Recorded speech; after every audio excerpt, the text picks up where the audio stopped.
Trump चीन दौरे से लौटे। अमेरिकी राष्ट्रपति डोनाल्ड ट्रंप चीन की यात्रा से लौटे और उन्होंने राष्ट्रपति शी जिनपिंग के साथ हुई बातचीत को दो महान देशों के नेताओं की मुलाकात बताया। ट्रंप शुक्रवार शाम को मैरीलैंड के जॉइंट बेस एंड्रयूज पर उतरे और उन्होंने दावा किया कि उन्होंने कई महत्वपूर्ण व्यापारिक समझौते किए हैं।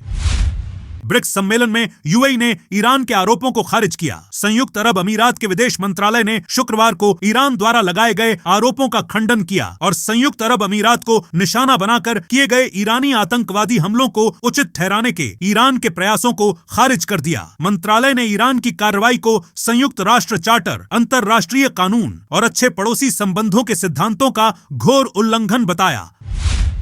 हंता वायरस के बीच एक और खतरे की दस्तक। दुनिया अभी हंता वायरस के प्रकोप से जूझ ही रही थी कि अब एक बार फिर इबोला वायरस का बड़ा प्रकोप सामने आया है। अफ्रीका की शीर्ष सार्वजनिक स्वास्थ्य संस्था अफ्रीका सीडीसी ने शुक्रवार को कांगो के उत्तरी प्रांत में इबोला फैलने की पुष्टि की। अब तक यहां 246 संदिग्ध मामले सामने आ चुके हैं, जबकि 65 लोगों की मौत हो चुकी है। स्वास्थ्य अधिकारियों के मुताबिक संक्रमण के सबसे ज्यादा मामले मोंगवालू और रवामपारा हेल्थ जोन में दर्ज किए गए हैं।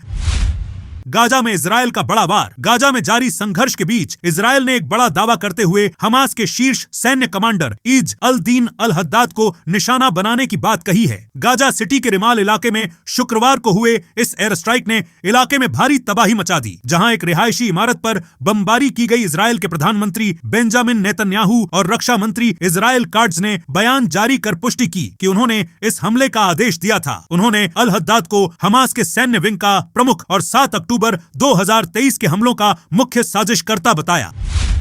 पाकिस्तान में जीना मुश्किल। दुनिया के कई हिस्सों में महंगाई इतनी ज्यादा है कि आम लोगों के लिए जीवन यापन करना काफी चुनौती भरा हो गया है। लेकिन क्या हो अगर किसी देश में जीने से ज्यादा मरना महंगा पड़ने लगे। ये देश कोई और नहीं बल्कि अपना पड़ोसी पाकिस्तान है। जी हाँ, आपने सही सुना। पाकिस्तान में अपनों को अंतिम विदाई देना भी आम लोगों के लिए एक बड़ी आर्थिक चुनौती बन चुका है। पाकिस्तान इस वक्त गहरे आर्थिक संकट की मार झेल रहा है। महंगाई ने आम आदमी की कमर तोड़ दी है और हालात इतने बिगड़ चुके हैं।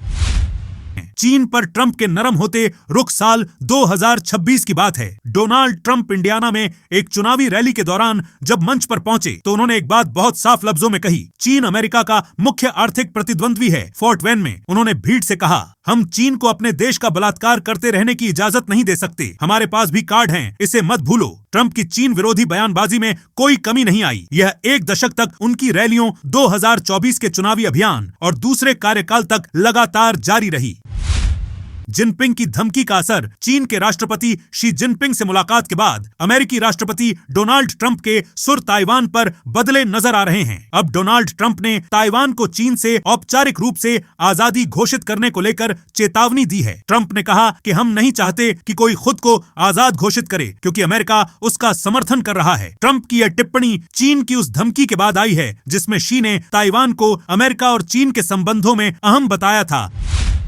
तुर्किस्तान में ओटीएस विदेश मंत्री परिषद की अनौपचारिक बैठक आयोजित। तुर्की देशों के संगठन ओटीएस के सदस्य देशों के विदेश मंत्रियों की अनौपचारिक बैठक तुर्किस्तान शहर में आयोजित की गई। पूरी तुर्की दुनिया के लिए पवित्र माने जाने वाले इस शहर में नेताओं ने वैश्विक भू राजनीतिक और तकनीकी बदलावों के बीच तुर्की एकीकरण को आगे बढ़ाने की रणनीतिक दिशाओं पर चर्चा की। यह जानकारी कजाक विदेश मंत्रालय के हवाले से काजनफॉर्म समाचार एजेंसी ने दी। गंथर को मिला world title match. WWE SmackDown के 15 मई 2026 एपिसोड में कई बड़े मुकाबले और जबरदस्त घटनाएं देखने को मिली। मुख्य मुकाबले में गंथर ने रॉय कीज को हराकर क्लैश इन इटली में अनडिस्प्यूटेड WWE टाइटल के लिए नंबर 1 कंटेंडर बनने का अधिकार हासिल किया। मैच के बाद कोडी रोड्स ने गंथर पर हमला कर शो का अंत किया। वहीं डेमियन प्रीस्ट, ट्रिक विलियम्स और पेज ब्री बेला की टीम ने भी शानदार जीत दर्ज की।